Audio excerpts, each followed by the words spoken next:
वचन, जीवन वचन, दिव्य वचन, जीवन वचन। प्यारे भाइयों और बहनों, अगर आज मैं आपसे पूछूं क्या आप परीक्षा में पास होना चाहते हैं, सब कहेंगे हाँ। लेकिन अगर मैं पूछूं क्या आप जानते हैं कि आप फेल क्यों होते हैं, शायद हम चुप हो जाएंगे।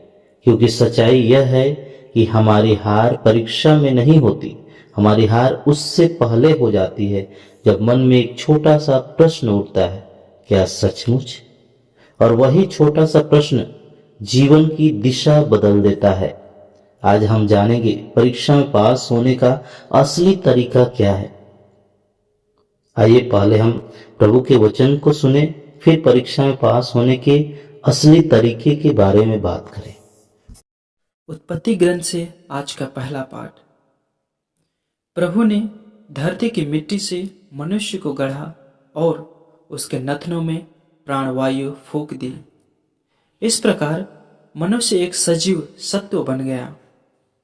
इसके बाद ईश्वर ने पूर्व की ओर अदन में एक वाटिका लगाई और उसमें अपने द्वारा गढ़े इस मनुष्य को रखा। प्रभु ईश्वर ने धरती से सब प्रकार के वृक्ष उगाए जो देखने में सुंदर थे और जिनके फल स्वादिष्ट थे। वाटिका के बीचों बीच जीवन वृक्ष था और भले बुरे के ज्ञान का वृक्ष भी। ईश्वर ने जिन जंगली जीव जंतुओं को बनाया था उनमें से सांप सबसे धूर्त था। उसने स्त्री से कहा, क्या ईश्वर ने सचमुच तुमको मना किया है कि वाटिका के किसी वृक्ष का फल मत खाना? स्त्री ने सांप को उत्तर दिया, हम वाटिका के वृक्षों के फल खा सकते हैं, परंतु वाटिका के बीचों बीच वाले वृक्ष के फलों के विषय में ईश्वर ने यह कहा, तुम उन्हें नहीं खाना, उनका स्पर्श तक नहीं करना, नहीं तो मर जाओगे। सांप ने स्त्री से कहा, नहीं, तुम नहीं मरोगे। ईश्वर जानता है कि यदि तुम उस वृक्ष का फल खाओगे तो तुम्हारी आंखें खुल जाएंगी, तुम्हें भले बुरे का ज्ञान हो जाएगा और इस प्रकार तुम ईश्वर के सदृश बन जाओगे। अब स्त्री को लगा कि उस वृक्ष का फल स्वादिष्ट है, वह देखने में सुंदर है और जब उसके द्वारा ज्ञान प्राप्त होता है तो वह कितना लुभावना है। इसलिए उसने फल तोड़कर खाया। उसने पास खड़े हुए अपने पति को भी उसमें से दिया और उसने भी खा लिया। तब दोनों की आंखें खुल गई और उन्हें पता चला कि वे नंगे हैं। इसलिए उन्होंने अंजीर के पत्ते जोड़ जोड़कर अपने लिए लंगोट बना लिए। प्रभु की वाणी। ईश्वर को धन्यवाद। दूसरा पाठ, रोमियो के नाम संत पौलुस का पत्र, अध्याय 5, पद संख्या 12 से लेकर 19 तक। एक ही मनुष्य द्वारा संसार में पाप का प्रवेश हुआ और पाप द्वारा मृत्यु का। इस प्रकार मृत्यु सब मनुष्यों में फैल गई, क्योंकि सब पापी हैं। मूसा की संहिता से पहले संसार में पाप था, किंतु संहिता के अभाव में पाप का लेखा नहीं रखा जाता है। फिर भी आदम से लेकर मूसा तक मृत्यु उन लोगों पर भी राज्य करती रही जिन्होंने आदम की तरह किसी आज्ञा के उल्लंघन द्वारा पाप नहीं किया था। आदम आने वाले मुक्तिदाता का प्रतीक था। फिर भी आदम के अपराध तथा ईश्वर के वरदान में कोई तुलना नहीं है। यह सच है कि एक ही मनुष्य के अपराध के कारण बहुत से लोग मर गए, किंतु इस परिणाम से कहीं अधिक महान है ईश्वर का अनुग्रह और वह वरदान जो एक ही मनुष्य ईसा मसीह द्वारा सबको मिला है। एक मनुष्य के अपराध तथा ईश्वर के वरदान में कोई तुलना नहीं है। एक के अपराध के फलस्वरूप दंडाज्ञा तो दी गई, किंतु बहुत से अपराधों के बाद जो वरदान दिया गया उसके द्वारा पाप से मुक्ति मिल गई है। यह सच है कि मृत्यु का राज एक मनुष्य के अपराध के फलस्वरूप एक ही के द्वारा प्रारंभ हुआ, किंतु जिन्हें ईश्वर की कृपा तथा पाप मुक्ति का वरदान प्रचुर मात्रा में मिलेगा, वो एक ही मनुष्य ईसा मसीह के द्वारा जीवन का राज्य प्राप्त करेंगे। इस प्रकार हम देखते हैं कि जिस तरह एक ही मनुष्य के अपराध के फलस्वरूप सबको दंडाज्ञा मिली, उसी तरह एक ही मनुष्य के प्रायश्चित के फलस्वरूप सबको पाप मुक्ति और जीवन मिला। जिस तरह एक ही मनुष्य के आज्ञा भंग के कारण सब पापी ठहराए गए, उसी तरह एक ही मनुष्य के आज्ञा पालन के कारण सब पाप मुक्त ठहराए जाएंगे। यह प्रभु की वाणी है। ईश्वर को धन्यवाद। संतमती के अनुसार पवित्र सुसमाचार अध्याय 4 पद संख्या 1 से 11। उस समय आत्मा ईसा को निर्जन प्रदेश ले चला, जिससे शैतान उनकी परीक्षा ले ले। ईसा 40 दिन और 40 रात उपवास करते रहे। इसके बाद उन्हें भूख लगी और परीक्षक ने पास आकर उनसे कहा, यदि आप ईश्वर के पुत्र हैं तो कह दीजिए कि ये पत्थर रोटियां बन जाएं। ईसा ने उत्तर दिया, लिखा है, मनुष्य रोटी से ही नहीं जीता, वह ईश्वर के मुख से निकलने वाले हर एक शब्द से जीता है। तब शैतान ने उन्हें पवित्र नगर ले जाकर मंदिर के शिखर पर खड़ा कर दिया और कहा, यदि आप ईश्वर के पुत्र हैं तो नीचे कूद जाइए, क्योंकि लिखा है, तुम्हारे विषय में वह अपने दूतों को आदेश देगा, वे तुम्हें अपने हाथों पर संभाल लेंगे कि कहीं तुम्हारे पैरों को पत्थर से चोट न लगे। ईसा ने उससे कहा, यह भी लिखा है, अपने प्रभु ईश्वर की परीक्षा मत लो। फिर शैतान उन्हें एक अत्यंत ऊंचे पहाड़ पर ले गया और संसार के सभी राज्य और उनका वैभव दिखलाकर बोला, यदि आप दंडवत कर मेरी आराधना करें तो मैं आपको यह सब दे दूंगा। ईसा ने उत्तर दिया, हट जा शैतान, लिखा है, अपने प्रभु ईश्वर की आराधना करो और केवल उसी की सेवा करो। इस पर शैतान उन्हें छोड़कर चला गया और स्वर्गदूत आकर उनकी सेवा परिचर्या करते रहे। प्रभु का सुसमाचार। ख्रिस्त प्रभु की जय। सबको जय यीशु। ख्रिस्त में प्यारे भाई और बहनों, हम सब परीक्षा से गुजरते हैं। कोई कक्षा की परीक्षा देता है, कोई नौकरी की, कोई परिवार की जिम्मेदारियों की और कोई अपने मन की लड़ाइयों की। लेकिन एक बात हम सबके जीवन में समान है, हम सब कभी ना कभी असफल हुए हैं।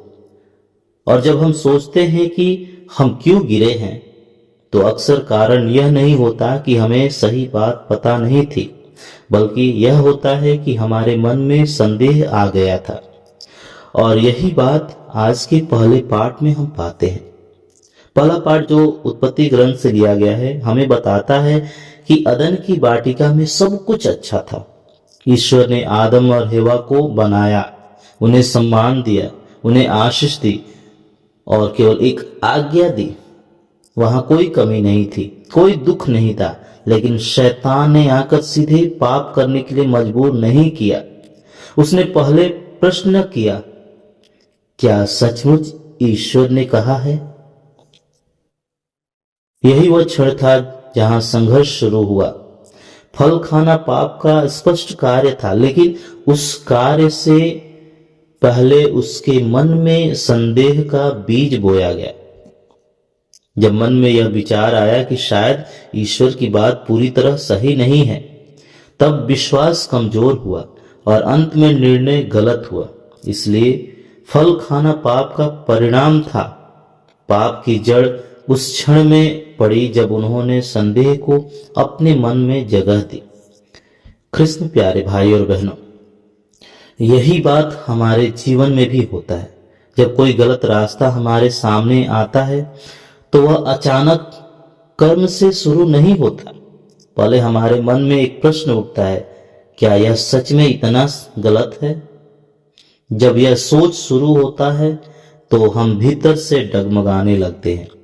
यदि उसी क्षण हम दृढ़ रहे और सत्य पर अडिग रहे तो हम बच सकते हैं, लेकिन यदि हम संदेह को बढ़ने दें तो धीरे धीरे निर्णय गलत हो जाता है। और इसी कारण संत पौलुस रोमियो के पत्र में हमें आगे की सच्चाई समझाते हैं, ताकि हम जान सके कि एक गलत निर्णय का प्रभाव केवल व्यक्ति तक सीमित नहीं रहता, बल्कि पूरी मानवता को प्रभावित कर सकता है। कृष्ण प्यारे भाई और बहनों, संत पौलुस रोमियो के नाम पत्र में कहते हैं कि एक मनुष्य की अवज्ञा से पाप संसार में आया और पाप से मृत्यु, अर्थात आदम का और हेवा का वह एक निर्णय केवल उसका व्यक्तिगत मामला नहीं था, उसका प्रभाव पूरी मानवता पर पड़े। हम सब उसी झुकी हुई प्रकृति के साथ जन्म लेते हैं जहां संदेह जल्दी प्रवेश कर जाता है, लेकिन पौलुस यही नहीं रुकते। वे तुरंत आशा की बात करते हुए कहते हैं कि जैसे एक की अवज्ञा से सब पापी हुए, वैसे ही एक की आज्ञाकारिता से बहुत से धर्मी ठहराए गए। इसका अर्थ यह है कि जहां आदम ने संदेह को चुना, वहां मसीह ने आज्ञाकारिता को चुना और इसी से नया मार्ग खुला।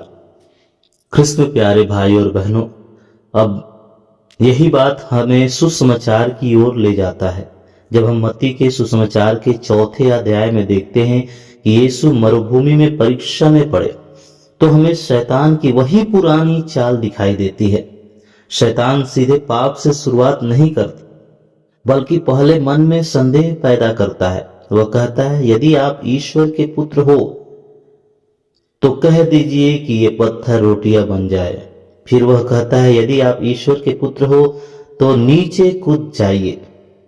और अंत में वह प्रलोभन देता है, यदि आप दंडवत करके मेरी आराधना करें तो मैं यह सब राज्य आपको दे दूंगा। ध्यान देने की बात है, हर बार वह यदि से शुरुआत करता है। यदि तरीका उसने आरंभ में भी अपनाया था, जब उसने हेवा से कहा था कि यदि तुम यह फल खाओगी तो तुम ईश्वर के समान बन जाओगी। पहले संदेह बोया जाता है, फिर प्रलोभन आता है और अंत में पतन होता है। लेकिन यहाँ परिस्थिति बदल चुकी है, स्थान बदल गया है, समय बदल गया है और सामने वाला आदम नहीं बल्कि यीशु खड़े हैं। जहां आदम शंका में पड़कर डगमगा गया था, वहां यीशु विश्वास में स्थिर रहे। हर बार जब शैतान ने प्रश्न उठाया, यीशु ने बहस नहीं की, उन्होंने अपनी शक्ति का प्रदर्शन नहीं किया, बल्कि ईश्वर के वचन से उत्तर दिया। उन्होंने कहा, लिखा है, अर्थात ईश्वर का वचन ऐसा कहता है। इसका अर्थ यह है कि उनका मन शंका से नहीं बल्कि ईश्वर के वचन से भरा हुआ था। उनके अंदर डर की जगह विश्वास था, भ्रम की जगह सत्य था और कमजोरी की जगह वचन की शक्ति थी। इसी कारण वे न डरे, न बहके और न ही हारे। प्यारे भाई और बहनों, यहीं से हमारे विषय का उत्तर स्पष्ट होने लगता है। यदि परीक्षा हमेशा संदेह से शुरू होती है तो परीक्षा में पास होने का तरीका है अपने मन को संदेह में नहीं सत्य में स्थिर रखना। जब बच्चा पूरे वर्ष पढ़ाई करता है तो परीक्षा हॉल में बैठकर घबराता नहीं, क्योंकि उसके मन में स्पष्टता होती है। लेकिन जो तैयारी नहीं करता वही प्रश्न पत्र देखकर घबरा जाता है। उसी प्रकार जो व्यक्ति प्रार्थना में, वचन में और विश्वास में स्थिर रहता है, वह जीवन की परीक्षा में कम डगमगाता है, क्योंकि उसके भीतर पहले से उत्तर मौजूद होता है। इसलिए कृष्ण प्यारे भाई और बहनों, हमारी सबसे बड़ी लड़ाई बाहर नहीं भीतर है। यदि हम अपने मन के द्वार पर ही संदेह को रोक ले तो आधी जीत वहीं हो जाती है। यदि हम हर परिस्थिति में याद रखें कि ईश्वर का वचन सत्य है तो निर्णय लेना आसान हो जाता है। आदम ने संदेह को जगह दी, हार गया। यीशु ने वचन को जगह दी और विजयी हुए। अब प्रश्न यह है कि हम किसके रास्ते पर चलना चाहते हैं। आज जब हम अपने जीवन की ओर देखते हैं, परिवार की जिम्मेदारियां, आर्थिक दबाव, पढ़ाई का तनाव, संबंधों का उलझन, तो याद करें कि हर बड़ी गिरावट पहले एक छोटे से संदेह से शुरू होती है। इसलिए जब अगली बार मन में प्रश्न उठे, क्या सचमुच में, तो उसी क्षण विश्वास से उत्तर दीजिए, हाँ, ईश्वर का वचन सत्य है। क्योंकि अंत में परीक्षा से कोई नहीं बचेगा, क्योंकि जो संदेह पर नहीं विश्वास पर खड़ा रहेगा वही पास होगा। आइए हम कुछ क्षण मौन हो जाए, प्रभु से प्रार्थना करें। प्रभु, हमें एक ऐसा मन दे जो डगमगाए नहीं, ऐसा विश्वास दे जो परिस्थितियों से बड़ा हो, और ऐसी दृढ़ता दे कि जब परीक्षा आए तो हम आदम की तरह नहीं बल्कि मसीह की तरह खड़े रह सके। पिता, पुत्र और पवित्र आत्मा के नाम पर आमीन।